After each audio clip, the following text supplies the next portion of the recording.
পৰিস্মিতা টিউটৰিয়েললৈ সকলোকে স্বাগতম জনাই আজিৰ ভিডিঅ'টো আৰম্ভ কৰিবলৈ লৈছোঁ। আজি আমি তোমালোকৰ অধ্যায় 8ৰ পাঠ গতি এই পাঠটোৰ 3 নম্বৰ পাঠটো আলোচনা কৰিম। ইয়াৰ আগত আমি দুটা পাৰ্টত তোমালোকৰ লেসনটো বহুতখিনি আলোচনা কৰিছিলোঁ আৰু কোনোবা যদি মোৰ চেনেলত নতুনকৈ আছে তেতিয়াহ'লে মোৰ চেনেলটো ছাবস্ক্ৰাইব কৰিবা, লাইক কৰিবা, শ্বেয়াৰ কৰিবা আৰু আগৰ পাৰ্টকেইটা চাবৰ বাবে ডেছক্ৰিপশ্যনত লিংক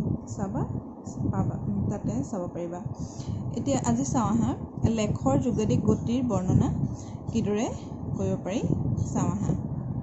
এতিয়া তোমালোকে লেখত যেতিয়া বিন্দুবিলাক বহাইছিলা, এতিয়া x অক্ষত যেনিবা বিন্দু এটা বহাবলৈ দিছোঁ 2, 3 বহাব পাৰা বা 2, 4 কিবা কিবি বহাব পাৰা। এতিয়া 2, 3টোকে বহালোঁ, তাৰমানে x অক্ষত কিমান দুঘৰ যাব। ইয়াত যেনিবা 2, ইয়াত 1 এইটো আৰু এইটো 2 বুলি যদি ধৰোঁ 3 এনেকৈ গৈছে, ইয়াত 1, 2, 3, 4 এনেকৈ গৈছে। এতিয়া x অক্ষত 2 মানে বিন্দুটো এইখিনি পা আৰু y অক্ষত 3 মানে 3 ঘৰ, 1 ঘৰ 2 ঘৰ 3 ঘৰ এইখিনি হ'ব বিন্দুটো 2, 3 বিন্দুটো ইয়াত হ'ব। এতিয়া এই বিন্দুটো আমি এইদৰে বহাব পাৰোঁ। ঠিক সেইদৰে তোমালোকে গতিৰ ক্ষেত্ৰতনো কিদৰে বৰ্ণনা কৰা হয় লেখৰ জৰিয়তে তাক চাওঁ আহা। এটা দূৰত্ব সময়ৰ লেখ আমি অংকন কৰিব পাৰোঁ। দূৰত্ব আৰু সময়,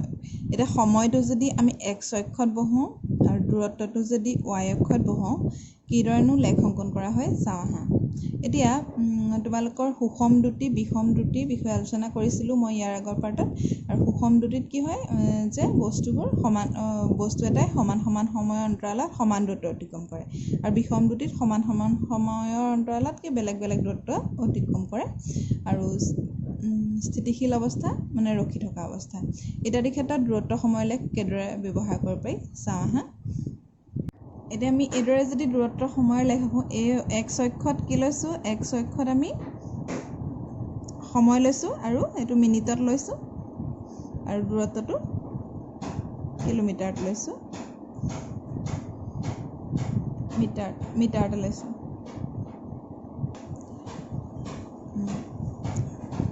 এইটো কিলোমিটাৰত লৈছোঁ। এতিয়া চোৱা বিন্দুবোৰ যদি আমি বহোঁ 10 মিনিটত ধৰি লৈছোঁ 10 কিলোমিটাৰ গৈছে, 20 মিনিটত 20 কিলোমিটাৰ সমান সময়ৰ অন্তৰালত সমান দূৰত্ব অতিক্ৰম কৰিছে। তাৰমানে এইটো কি সুষম দ্ৰুতিৰ উদাহৰণ। সুষম গতি এতিয়া সুষম দ্ৰুতি। এতিয়া যদি এডাল সুষম দ্ৰুতিৰ উদাহৰণ নহ'লহেঁতেন তেতিয়াহ'লে কি হৈছে, সুষম দ্ৰুতি মানে কি যে সমান সময়ৰ অন্তৰালত সমান দূৰত্ব অতিক্ৰম কৰে, কিন্তু বিষম দ্ৰুতিত কি হয় সমান সময়ৰ অন্তৰালত বেলেগ দূৰত্ব অতিক্ৰম। এতিয়া যেনিবা এইটো 10 মিনিটত 30 কিলোমিটাৰ যাব পাৰে, আকৌ তাৰ পাছৰ 10 মিনিটত 10 কিলোমিটাৰ যাব পাৰে, তেনেকৈ বেলেগ হ'ব। সেইকাৰণে কি হ'ব লেখডাল সৰলৰৈখিক নহ'ব, বেঁকা হ'ব। আমি বিষম দ্ৰুতিৰ বিষয়ে আলোচনা কৰিম ইয়াৰ পাছত। এতিয়া চাওঁ আহা এই লেখডালৰ পৰা আমি কিদৰে দ্ৰুতি নিৰ্ণয় কৰিব পাৰোঁ। এতিয়া গাড়ীখনত দ্ৰুতি মানে এতিয়া ধৰি লওক এখন গাড়ীৰ ক্ষেত্ৰত লৈছোঁ, এখন গাড়ী 10 মিনিটত ধৰি লওক 10 কিলোমিটাৰ গৈছে। এতিয়া এই গাড়ীখনৰ স্পীডটো আমি উলিয়াব লাগে, স্পীড বা দ্ৰুতিটো আমি উলিয়াব লাগে। কিদৰে উলিয়াম চাওঁ আহা। এতিয়া দ্ৰুতি সমান কি আছিলে আমি জানো যে দ্ৰুতি সমান দূৰত্ব ডিভাইড বাই সময়, ইয়াৰ আগৰ পাৰ্টত আমি আলোচনা কৰিছোঁ। এতিয়া এই চিত্ৰটোৰ পৰা আমি দ্ৰুতি নিৰ্ণয় কৰিম। এতিয়া চোৱা এই চিত্ৰটোত ভালদৰে মন কৰিবা, A আৰু B দুটা অৱস্থান লৈছোঁ। এই অৱস্থান দুটাৰ মাজৰ আমি দ্ৰুতি। এতিয়া আমি এই গাড়ীখনৰ দ্ৰুতি নিৰ্ণয় কৰিবলৈ হ'লে এটা সৰু অংশ লৈছোঁ লেখডালৰ, এইটো হৈছে A আৰু B। এই A আৰু B অংশটোৰ আমি কি কৰিব লাগে, দ্ৰুতি নিৰ্ণয় কৰিব লাগে। এতিয়া ইয়াৰ পৰা ইয়াত পাওঁতে গাড়ীখনৰ দ্ৰুতিটো কিমান আছিল সেইটো নিৰ্ণয় কৰিব লাগে। এতিয়া এইকণ দূৰত্বটো আমি কেনেকৈ উলিয়াম, ইয়াত দুটা বিন্দু এৰ পৰা ইয়ালৈ এডাল ৰেখা অংকন কৰিছোঁ, কাল্পনিক ৰেখা, আৰু বিৰ পৰা ইয়ালৈ এডাল কাল্পনিক ৰেখা অংকন কৰিছোঁ। এতিয়া যিহেতু এইডাল অক্ষত আমি সময় ধৰিছিলোঁ, সেইকাৰণে এইটো সময়টো আমি ধৰি লৈছোঁ t1 আৰু এইটো সময় হৈছে t1 আৰু এইটো t2। গাড়ীখন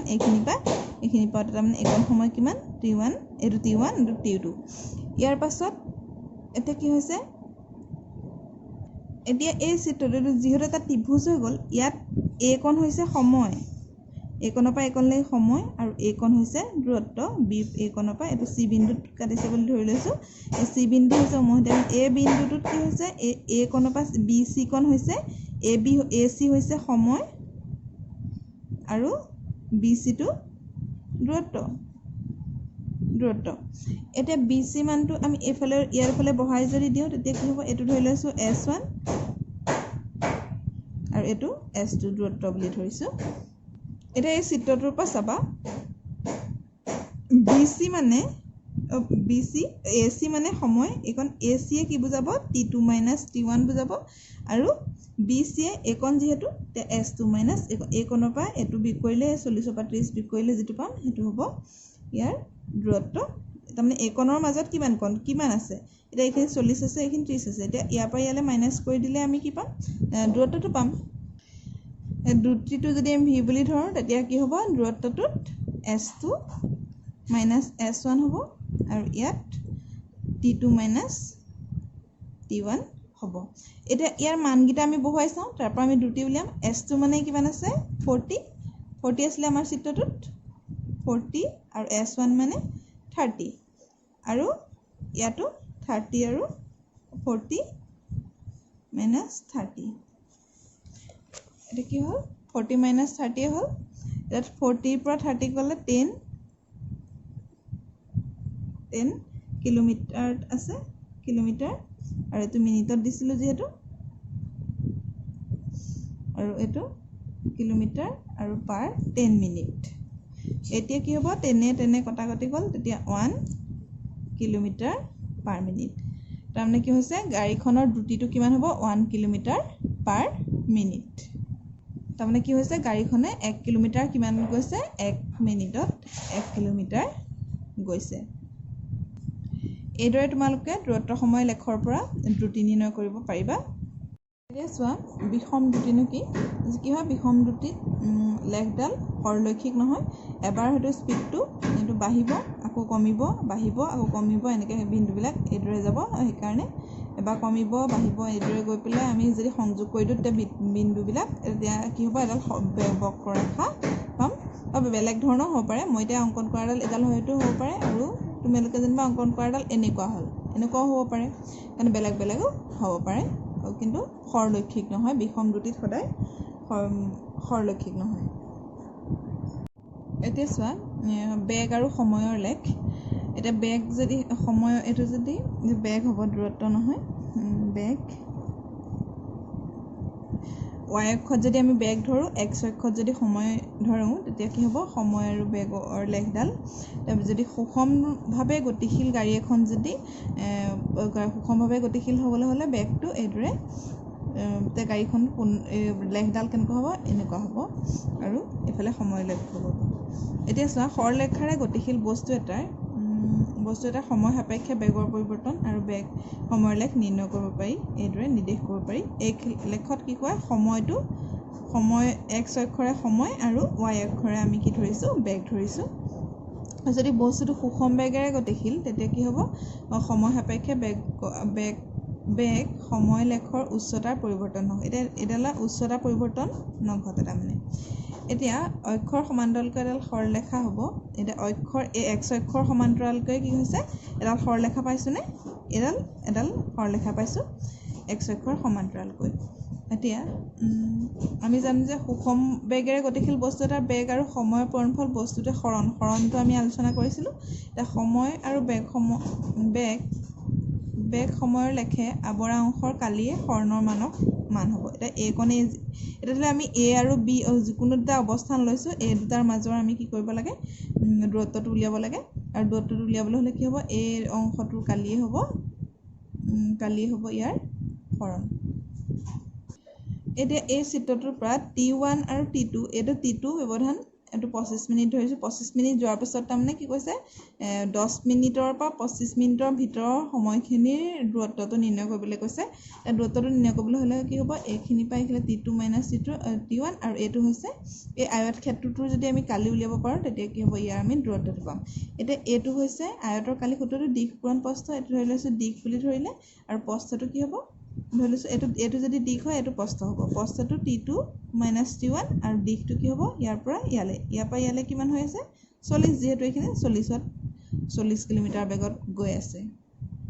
এতিয়া চোৱা গাড়ীখনে T2 - T1 সময়ত অতিক্ৰম কৰা দূৰত্ব হ'ব S = ABCD ৰ বৰ্গকালি এতিয়া ABCD ৰ কালি মানে কি হৈছে এইটো AB C আৰু D আমি নামাকৰণ কৰিছোঁ এতিয়া ইয়াত A কোণ হৈছে দিশ এই ধৰি লৈছোঁ AD আৰু কি কৈছে DC পূৰণ কৰিব লাগিব AD * DC এতিয়া AD ৰ মানটো কিমান হ'ব 40 কিলোমিটাৰ পাৰ আৱাৰটো লিখি দিব লাগিব এককটো কিলোমিটাৰ পাৰ এইটো মিনিটত ধৰিছোঁ মিনিটো ধৰিব পাৰোঁ আমি ঘণ্টাটো ধৰিব পাৰোঁ বা এইটো ঘণ্টাতে ধৰিছোঁ এই ঘণ্টাত ধৰিলে ঘণ্টা হ'ব কিলোমিটাৰ পাৰ আৱাৰ হ'ব তাৰপিছত DCটো কিমান T2 -